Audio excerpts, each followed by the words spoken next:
yang akan ada belasan pembalap MotoGP yang akan diundang Presiden Joko Widodo untuk melakukan parade promosi MotoGP Mandalika.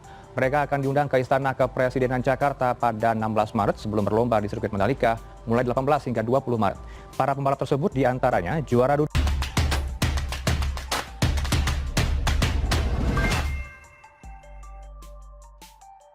Presiden Jokowi akan parade bareng para pembalap MotoGP. Gaspol Pak D. Ditulis oleh Widodo SP dari seward.com. Menyambung tulisan saya pagi ini, sebagai upaya memeriahkan gelaran MotoGP Mandalika yang akan berlangsung kurang dari 2 pekan lagi, ada kabar menarik datang dari Istana Negara. Kabar yang terbilang sudah confirm ini soal rencana mengawali kemeriahan MotoGP dengan acara parade bersama 20 pembalap dengan komposisi utama sebanyak 16 pembalap MotoGP, sedangkan slot 4 pembalap lainnya akan diikuti oleh 2 pembalap Moto2, 1 pembalap Moto3 dan 1 pembalap Asia Talent Cup atau ATC. Menurut lansiran CNN Indonesia, parade Jokowi dan pembalap MotoGP itu akan dilakukan pada Rabu 16 Maret 2022 yang dimulai dan diakhiri di Istana Merdeka. Sebelumnya direncanakan RI1 akan lebih dulu menyambut para pembalap di Istana Merdeka sebelum berparade bersama.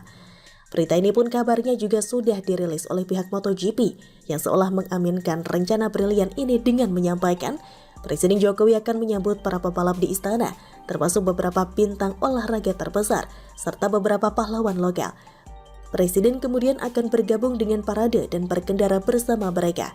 Agenda MotoGP Mandalika 2022 akan dimulai dengan sesi konferensi pers pada Kamis 17 Maret yang dilanjutkan dengan free practice keesokan harinya dan Sabtu lusanya yang dilengkapi dengan sesi kualifikasi. Puncak acara adu cepat ala MotoGP akan berlangsung pada Minggu 20 Maret jika tidak ada aral melintang atau hambatan yang membuat pihak penyelenggara terpaksa mengubah jadwal balapan. Kita doakan semuanya berjalan dengan lancar ya. Presiden Jokowi ini memang asik banget. Beliau tahu cara memegahkan suatu acara dengan ide-ide yang mungkin selama ini tidak terpikirkan. Meski mungkin idenya tidak orisinil berasal dari beliau, tapi bagaimanapun keputusan akhir tetap ada di tangan RI1 bukan? Rencana parade ini pun mengingatkan kita akan pembukaan Asian Games 2018 silam. Masih ingatkah Sea Waters dengan aksi Presiden Jokowi menunggang sepeda motor saat opening seremoni Asian Games 2018 lalu yang sukses mengundang decak kagum hingga ke mancanegara? Saya sih nggak bakalan lupa sama momen fantastis, mencengangkan dan sekaligus membanggakan itu. Meski tak semua adegan dilakoni sendiri oleh Presiden Jokowi, tetapi konsep opening ceremony itu sangat layak buat diapresiasi. Karena mungkin tidak pernah terpikirkan bahwa sosok RI1 akan tampil seperti itu. Saya pun langsung penasaran seperti apa suasana penyambutan dan parade Presiden Jokowi bersama para pembalap itu nantinya. Momen yang pastinya akan langsung ditunggu-tunggu oleh para pembalap MotoGP yang terpilih.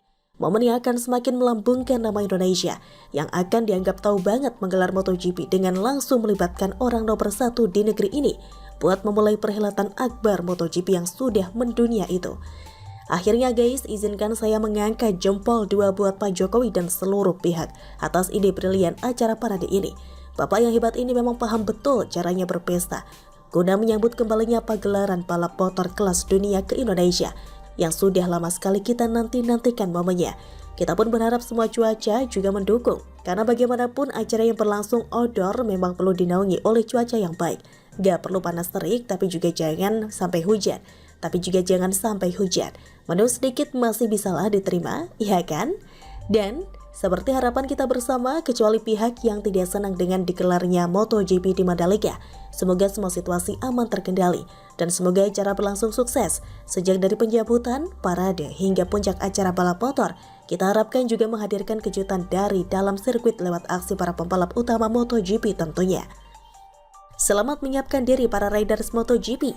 Selamat berpesta di Mandalika dan jangan lupa wajib sebarkan setiap momen yang kalian jalani selama di Indonesia lewat media sosial masing-masing supaya multiplier effect dari MotoGP Mandalika akan terjadi dan dunia pariwisata di Indonesia khususnya di daerah Bali, Lombok dan sekitarnya bisa menggeliat dengan luar biasa setelah MotoGP berakhir.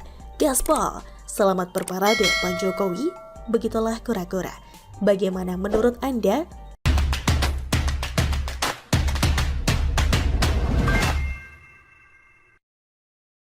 Barat. Jadi di bulan Maret, baik itu yang berkaitan dengan persiapan kedatangan di airport, mulai dari masuknya seperti apa, sudah PCR atau belum, sudah vaksinasi atau belum. Kemudian Jokowi dan Mandalika mengerek Indonesia menuju negara maju. Ditulis oleh Adin dari Siwar.com.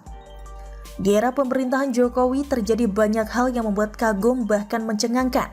Harga BBM satu harga di seluruh wilayah Indonesia. Pembangunan perbatasan, jalan tol ribuan kilometer, dan sirkuit Mandalika. Sirkuit Mandalika sesuatu yang tidak terpikirkan sebelumnya. Konsep yang begitu besar menghasilkan karya yang akbar pula. Hanya orang-orang hebat, punya komitmen tinggi, tekad yang kuat, dan keikhlasan yang bisa mewujudkannya. Sirkuit Mandalika yang dibangun di Lombok Tengah, Nusa Tenggara Barat atau NTB menjadi karya besar bangsa Indonesia di era pemerintahan Jokowi. Kenapa baru era sekarang, bukan presiden sebelumnya? Indonesia memang pernah menyelenggarakan MotoGP di sirkuit Sentul, tapi euforianya tidak seperti sekarang ini. Apakah mungkin karena sirkuit Mandalika terbilang super mewah? Saya kira Presiden Jokowi berhasil membuat iklim yang nyaman bagi para investor, pihak yang kreatif untuk membangun sesuatu yang super besar seperti sirkuit Mandalika. Karena jika pemerintah tidak mendukung, tidak mungkin sirkuit super megah ini bisa terwujud begitu cepat. November tahun 2021 lalu Indonesia heboh karena di sirkuit Mandalika diselenggarakan balap motor kelas dunia, yaitu WSBK. Masyarakat Indonesia begitu antusias dan bangga karena Indonesia ternyata mampu jadi penyelenggara event kelas dunia. Sebentar lagi masyarakat Indonesia akan kembali heboh. Bahkan kehebohan tersebut sudah dimulai sejak hari ini. Kejuaraan dunia MotoGP 2022 akan segera dimulai dalam waktu dekat. Musim 2022 akan menjadi era baru kejuaraan dunia MotoGP tanpa kehadiran Valentino Rossi yang memutuskan pensiun tahun lalu. Meski demikian, fans Valentino Rossi tidak akan bisa merasakan kehadiran sosok idola mereka sepanjang MotoGP 2022. Sebab ada 4 murid Valentino Rossi yang akan berkompetisi pada MotoGP 2022. Mereka adalah Francesco Bagnaia, Franco Morbidelli, Luca Marini, dan Marco Bezzecchi. Francesco Bagnaia selaku runner-up MotoGP 2021 akan melakoni musim keduanya bersama tim pabrikan Ducati tahun ini. Ketika mendengar MotoGP, nama pertama yang saya dengar adalah Valentino Rossi, karena saking seringnya dia menjuarai MotoGP. Setiap seri kita seolah akan melihat bagaimana perjalanan seru dari Rossi untuk naik podium utama.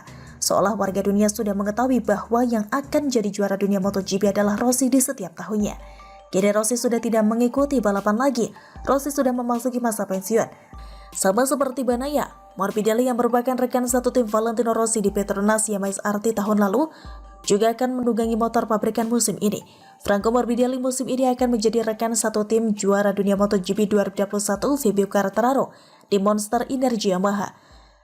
Indonesia selama ini hanya bisa iri dengan Malaysia yang mampu menyelenggarakan MotoGP dengan sirkuit sepangnya.